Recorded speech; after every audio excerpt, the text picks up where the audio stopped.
Hi friends, welcome back to our channel guys. Today నేను పెట్టిన thumbnail ఏంటంటే AP ICET విద్యార్థులందరి కోసం ఫుల్గా డౌట్లు ఉన్నాయి.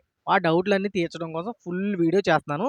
సో ఈ వీడియో చూస్తే మీకు ఫుల్ డీటెయిల్స్ తెలుస్తాయి, పిన్ టు పిన్ డీటెయిల్స్ తెలుస్తాయి ఫ్రెండ్స్. సో వీడియో చూసేయండి. నేను పెట్టిన థంబ్నెయిల్ ఏంటంటే ఐసెట్ అప్డేట్స్ యొక్క సెకండ్ కౌన్సిలింగ్ డేట్స్ ఎప్పుడు ఉండవచ్చు, అంటే మనకు సెకండ్ కౌన్సిలింగ్ డేట్లు ఎప్పుడు ఉండవచ్చు. సెకండ్ క్వశ్చన్, ఫస్ట్ ఫేజ్లో వచ్చిన సీట్ నచ్చకపోతే సెకండ్ కౌన్సిలింగ్ పెట్టుకోవచ్చా? Second question. Okay. Third question వచ్చి సెకండ్ కౌన్సిలింగ్లో పెట్టుకోవాలి అనుకునే వాళ్ళు సెల్ఫ్ రిపోర్టింగ్ ఇవ్వాలా వద్దా? సో ఈ మూడు క్వశ్చన్లతో పెద్ద మీకు సమస్యలన్నీ తీర్చేస్తాను ఫ్రెండ్స్. సో ఈ వీడియో ఏంటో చూసేద్దాం. సెకండ్ కౌన్సిలింగ్ పెట్టుకోవాలి అనుకునే వాళ్ళు సెల్ఫ్ రిపోర్టింగ్ ఇవ్వాలా? సో ఫ్రెండ్స్, సెల్ఫ్ రిపోర్టింగ్ ఇవ్వడం బెస్ట్. ఎందుకంటే సెకండ్ కౌన్సిలింగ్లో మీకు సీట్ రాలేదనుకో, పొరపాటున రాలేదనుకో, మీకు ఇంకా ఈ కౌన్సిలింగే వేస్ట్ అయిపోద్ది. థర్డ్ కౌన్సిలింగ్ అయితే ఉండదు. సో సెకండ్ కౌన్సిలింగ్లో సీటు రాకపోతే కష్టం కాబట్టి మీరు జస్ట్ రిపోర్టింగ్ ఇవ్వండి. రిపోర్టింగ్ ఇచ్చినప్పుడు ఏంటంటే ఒరిజినల్ సర్టిఫికేట్స్ ఇవ్వకుండా జస్ట్ డాక్యుమెంట్లు, జిరాక్స్లు అన్నీ ఇవ్వండి. ఇచ్చినప్పుడే వాళ్ళకి చెప్పండి, సార్ నేను ఇంకో కౌన్సిలింగ్కి వెళ్తాను, అందుకోసం మీకు జిరాక్స్లు ఇస్తాను సార్, మీరు ఇలా సబ్మిట్ చేయండి. ఒకవేళ అది రాకపోతే మీ దగ్గరకు వచ్చి జాయిన్ అవుతాను సార్, అందుకోసమే మీకు ఒరిజినల్ ఇవ్వట్లేదు అని 100% భయం లేకుండా నిజాయితీగా చెప్పండి. అలా చెప్తే మీకు ఏంటంటే వాళ్ళ సీట్ ఆపుతారు. సీట్ ఆపడం వల్ల ఏంటంటే మనకు ఒకవేళ సెకండ్ కౌన్సిలింగ్లో సీట్ రాకపోతే, ఒకవేళ రాకపోతే బై లక్, ఒకవేళ వచ్చిందనుకో, ఎనీవే ఇంకా జిరాక్స్ వదిలేస్తారు, ఇక్కడ న్యూగా జాయిన్ అయిపోతారు అనమాట. సో సెల్ఫ్ రిపోర్టింగ్ ఇవ్వడం మంచిదని నా ఒపీనియన్. చాలామంది మంచి ఒపీనియన్ ఏంటంటే సెల్ఫ్ రిపోర్టింగ్ ఇవ్వడం బెస్ట్. ఒకవేళ మీకు మంచి కాలేజీలో, అంటే మంచి కాలేజ్, మంచి యూనివర్సిటీలో మీరు పెట్టుకున్న యూనివర్సిటీలో రాకపోతే ఏంటంటే సెల్ఫ్ రిపోర్ట్ జస్ట్ ఇవ్వండి. లేదంటే నెక్స్ట్ వచ్చి ఇవ్వకపోయినా పర్లేదు, కాకపోతే మీకు ఎక్కువ ర్యాంక్, అంటే మంచి ర్యాంకు ఉందనుకో, అప్పుడు మీకు కౌన్సిలింగ్ నచ్చకపోతే మీరు మళ్ళీ మార్చుకోండి. ఓకేనా? Third counselling clear. Next question, first ఫేజ్లో వచ్చిన సీట్ నచ్చకపోతే సెకండ్ కౌన్సిలింగ్ పెట్టుకోవచ్చా?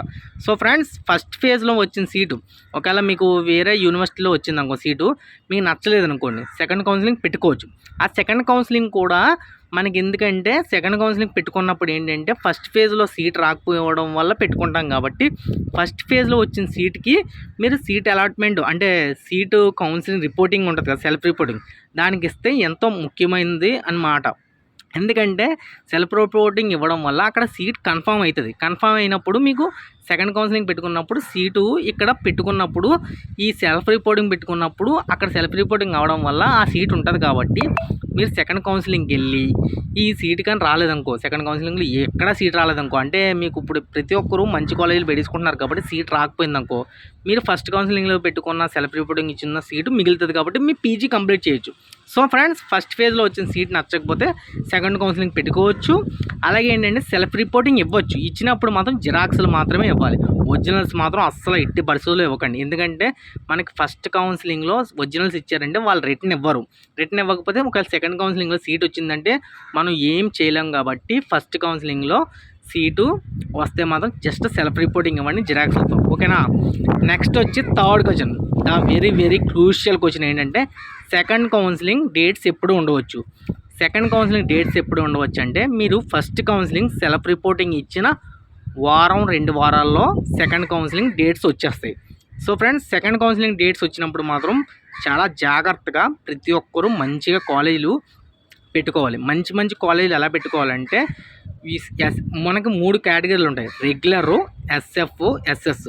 రెగ్యులర్ కేటగిరీలో ఏంటంటే మంచి మనకి ఫీజు రింబర్స్మెంట్ వస్తుంది.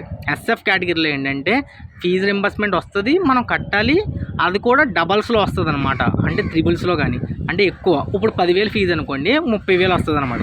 అలాగే ఎస్ఎస్ సెల్ఫ్ సపోర్టింగ్, అంటే ఆడు ప్రభుత్వం నుంచి మనకు ₹1 రాకుండా మనమే పే చేసుకోవాలి. కాబట్టి మీరు సెకండ్ కౌన్సిలింగ్లో రెగ్యులరు, ఎస్ఎఫ్ మాత్రమే పెట్టండి ఒకవేళ పెట్టుకుంటే.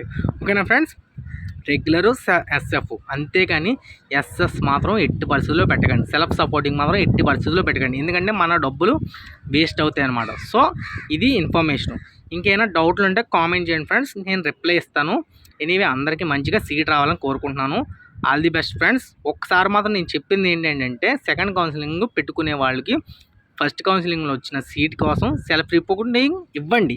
ఎందుకంటే ఇవ్వడం వల్ల ఏంటంటే మనకు ఒక సీట్ కన్ఫర్మ్ అవుతుంది. సీట్ కన్ఫర్మ్ అవడం వల్ల సెకండ్ కౌన్సిలింగ్లో సీట్ రాకపోతే ఫస్ట్ కౌన్సిలింగ్ సీట్ వేస్ట్ అవ్వకుండా ఉంటుంది అనమాట. సో ఇది మాత్రం కొంచెం బాగా అర్థం చేసుకుని ఈ విషయాన్ని అందరికీ షేర్ చేయండి. All the best friends. ఏమైనా డౌట్లు ఉంటే మాత్రం కామెంట్ చేయండి. మన ఛానల్ సబ్స్క్రైబ్ చేసుకోండి. జై హింద్ భారత్.